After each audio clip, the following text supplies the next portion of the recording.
आप देख रहे हैं कि 9 Bharat Bihar Jharkhand digital. Group editor Atish Raj ने एक इंटरव्यू के दौरान कई सवालों को लेकर बात की। आप किसको प्रतिद्वंदी मानते नहीं, मैं प्रतिद्वंदी किसी को नहीं मानता हूँ। सारे के सारे कोई भी आए, मैं पॉजिटिव राजनीति करता हूँ। मैं विरोध बस राजनीति कर करके किसी पर्टिकुलर कैंडिडेट पे अटैक करके, प्रहार कर करके, अपशब्द बोल कर करके राजनीति नहीं करना चाहता हूँ। मैं चाहता हूँ कि विकास की बात हो, पॉजिटिव सोसाइटी की बात हो, काम की बात हो, कौन काम करेगा, दिल से जोड़ने की बात हो, लोगों में विश्वास पैदा करने की बात हो। और विश्वास नीतीश जी के लिए काफ़ी है और मैं भी उसी राह पर चाहता हूँ कि लोग मुझ पर भी विश्वास करें और उस तरह की बात करता हूँ। लेकिन मुझे ये पता है कि जो राजद है वो युवाओं को आगे नहीं बढ़ाना चाहते हैं। तो जैसे बहुत सारे युवा कैंडिडेट हैं, मेरे बगल के क्षेत्र से भी कुछ युवा कैंडिडेट हैं, दिन रात शायद मेहनत कर रहे हैं और बहुत ज़्यादा पार्टी में लगे हुए हैं, 20-25 साल से लगे हुए हैं। लेकिन मुझे लगता है कि अंत में कहीं ना कहीं घुट्टी इधर उधर करके फिर ठगने का प्रयास किया जाएगा और कहीं ना कहीं पुराने वाले को ही दे दिया जाएगा या फिर किसी तीसरे को बाहर से उठा करके जनता पे लाद दिया जाएगा। क्योंकि नीतीश जी की तरह नए लोगों को पहचान बनाने देने का मौका देने में तेजस्वी जी काफ़ी पीछे हैं। वो अभी भी जातिगत राजनीति और ये इमेच्योर है, ये वो नहीं है, वो नहीं।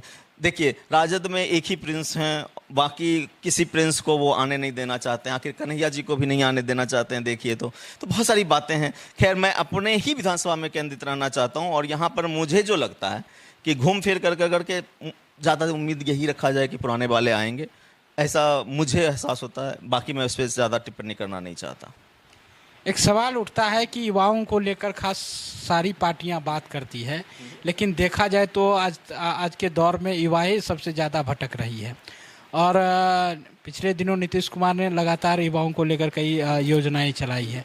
आपको क्या लगता है कि जिस तरह से आपका जो क्षेत्र है, बनावटी क्षेत्र है, उसमें गरीबी की संख्या ज़्यादा है, आने वाला जो समय होगा उसके लिए क्या आपका नया कुछ आपके मन में होगा कि युवाओं के लिए नया चीज़? देखिए, युवा एनर्जी का सोर्स होता है, ऊर्जा का सोर्स होता है। कहीं पर भी किसी भी समाज में देखिए तो कहा जाता है बच्चे भविष्य हैं, वो भविष्य के लिए हैं।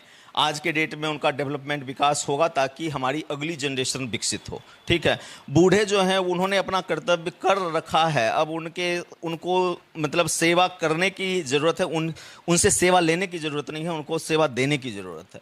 तो युवा जो साथी होते हैं यही तो किसी भी समाज का स्तंभ होते हैं, मुख्य धारा होते हैं। ठीक है, जब आप युवा को आगे नहीं बढ़ाएंगे, प्रथम तल पे नहीं लाएंगे, तो कहीं ना कहीं समाज में वो ऊर्जा का प्रदान नहीं होगा, समाज शिथिल होकर के चलेगा, पुरानी दौर में रह जाएगा। आज छोटा सा आप देना, हम लोग अपने ही घर में देखते हैं। अपने घर में मान लीजिए कि आपके घर में, सबके घर में मोबाइल है और सबके घर में वृद्ध लोग भी हैं, जवान लोग भी हैं, बच्चे लोग में भी हैं। बच्चे किस तरह से मोबाइल को आसानी से सीख जाते हैं और जो युवा वर्ग है वो किस तरह से उसको इफेक्टिवली यूटिलाइज कर पाता है। बूढ़े लोग, जो शिक्षित लोग भी हैं, वो नहीं कर पाते हैं, है ना। इसी तरह से समाज भी तो होता है, जो नई नई चीज़ें आती है, नई नई नीतियाँ आती है, नई नई सोच आती है, वो युवा वर्ग ही तो लाता है। नीतीश कुमार जी ने हमेशा यह कहते रहे हैं कि सत्ता सुख के लिए नहीं है, सत्ता सेवा के लिए है। आपका क्या विजन है और आपका परिवार किस तरह से रहा है विरासत चरिया बरियापुर विधानसभा? बिल्कुल सही कहते हैं आप। अगर देखिए तो मेरा परिवार ये 1980 से चुनाव लड़ रहा है और ये मेरे परिवार के लिए 9वां चुनाव होने जा रहा है।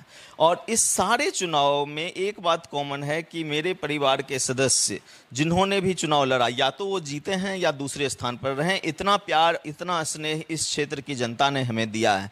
और आप हमारा घर देख चुके हैं, आप मेरे यहाँ तो खैर बहुत सारी चीज़ें हुई थी, जांच भी हुई थी। आप सबको पता है क्या कि हम लोगों ने कभी भी धन अर्जन को प्राथमिकता दी ही नहीं। इसका मतलब ये भी नहीं है कि मैं बिल्कुल गरीब हूँ, बहुत पुराना विरासत का अर्जा हुआ संपत्ति है और उसी को संजोता रहा हूँ। धन अर्जन की इच्छा नहीं है, समाज सेवा के लिए ही राजनीति में है।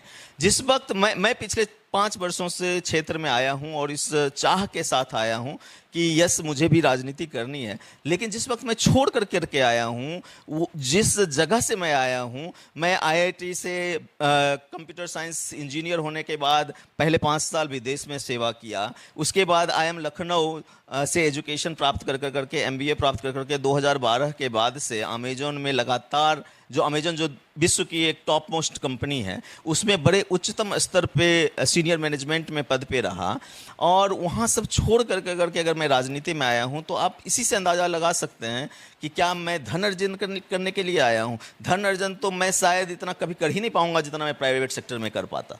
धन अर्जन अपनी जगह, लेकिन है क्या कि जो अपने लोगों के, मैं मान लीजिए मैं अमेरिका में रह करके काम करता हूं या हैदराबाद में रह करके काम करता हूं, बहुत अच्छा भी काम कर रहा हूं, तो उसका डायरेक्ट लाभ हम आप अपने लोग जिसको मैं अपना समझता हूं, अपना कह सकता हूं, उनके लिए तो नहीं कर पा रहा हूं। वह काम मैं किसी और के लिए कर रहा हूं, किसी और देश के लिए भी कर रहा हूं, पूंजी तो कमा रहा हूं लेकिन फायदा कहीं और जा रहा है। और इस क्षेत्र में राजनीति के तहत मुझे ऐसा लगता है कि मैं जो भी प्रभाव डाल पाऊंगा, जो भी भाव डाल पाऊंगा, वो अपने लोगों के लिए कर पाऊंगा, जिन्हें मैं अपना समझता हूं, जिस मिट्टी में मेरा जन्म हुआ है, उन लोगों के लिए कर पाऊंगा। तो इससे बड़ा चाहत और कुछ हो ही नहीं सकती।